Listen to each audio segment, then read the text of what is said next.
allons-y. Voyageons un peu au Bénin. Qu'est-ce que Talon a fait en 8 ans que Faure Gnassingbé n'a pas fait? Monsieur Nkaka, allons-y. Vu que tout va mal au Bénin aussi. Votre micro, il ressemble à votre bite. Il suffit d'appuyer dessus et vous l'ouvrez. Regardez, le petit truc qui ressemble à votre bite. Voilà. Allez-y. Je vous ai posé des questions, vous ne m'avez pas répondu. Vous ne souhaitez pas répondre. Vous avez donné le choix. La première question était que quel pays ressemble au Togo? Déjà, aucun pays de la sous-région n'a la même superficie que le Togo. Maintenant, votre intelligence. Votre intelligence. Oui, allez-y, dites, finissez. On ne peut pas comparer deux pays seulement en tenant compte de la superficie. Bon, si on prend aujourd'hui le Togo et on prend le Bénin, d'abord sur le plan, géopolitique, mais le Bénin est derrière le Togo, mes frères. D'accord. Alors, le Bénin est derrière le Togo, géopolitiquement parlant, comment? Vous savez, moi, j'aime faire les choses étape par étape. Vous avez avancé quelque chose, on va être objectif.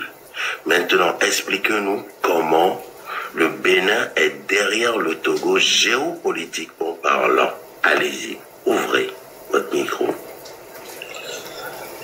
Bon, prenons simplement ce qui s'est passé, la crise du Niger. Mais le Bénin n'a pas su avoir son mot là-dedans.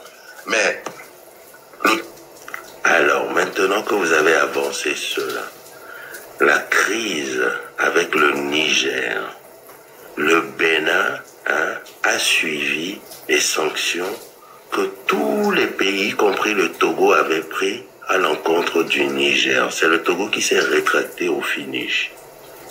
Le Bénin est plutôt un pays modèle, parce que au moins, quand ils prennent des décisions, ils ont les couilles de supporter leurs décisions. Maintenant, continuez. Ce n'est même pas un exemple, monsieur. Le Niger, vous parlez de géopolitique. Est-ce que vous savez ce que c'est que la géopolitique? Mon frère, je pense que je suis plus cultivé que toi. Hein. Ah bon, vous êtes plus cultivé. D'accord. Alors cultivons-nous. Allez-y. Si moi j'étais à ta place, je n'allais pas couper ton micro tout le temps. J'allais te laisser parler. Et puis Non, c'est parce que ça m'agace de faire des discussions inutiles, monsieur. Maintenant, qu'est-ce que la géopolitique a à voir avec la situation du Togo? Moi, j'ai une question pour toi. Connais-tu ce qu'on appelle... C'est moi qui pose les règles. Vous êtes chez moi. Je vous repose la question. Qu'est-ce que la situation géopolitique a à voir avec ce qui se passe à l'intérieur du Togo, où il y a beaucoup de problèmes, comme vous l'avez mentionné? Il se passe quoi au Togo, il ne se passe pas au Bénin ou dans les autres pays. Ici, même ici au Canada, qui est un pays développé. Ah, vous êtes au Canada, mais pourquoi vous n'allez pas vivre au Togo si c'est aussi bien pour vous? Vous ne répondez pas aux questions, monsieur. Pourquoi quoi?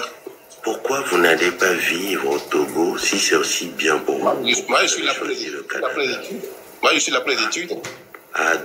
Donc, le Togo, un pays souverain, ne peut pas vous offrir des études de qualité. Vous êtes obligé d'aller jusqu'au Canada pour faire des études, monsieur. Vous n'avez pas honte? Ouais. Vous devriez avoir honte. Ouais, là, vous m'énervez. Vous m'énervez beaucoup.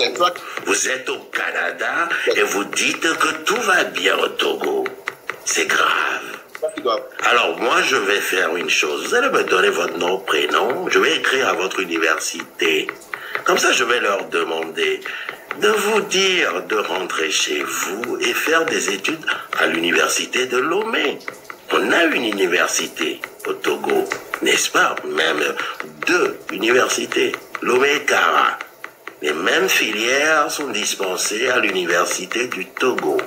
Pourquoi vous n'êtes pas resté au Togo et vous avez pris l'argent de vos parents, que vos parents ont sûrement volé au Togolais, pour aller vous installer au Canada? Et maintenant, vous venez défendre vos parents ici. Vous êtes un fils de voleur, un fils de brigand. Vous mettez un genou sur le cou des Togolais. Voilà. C'est vous, le véritable problème du Togo. Des gens qui s'asseyent sur des biens communs.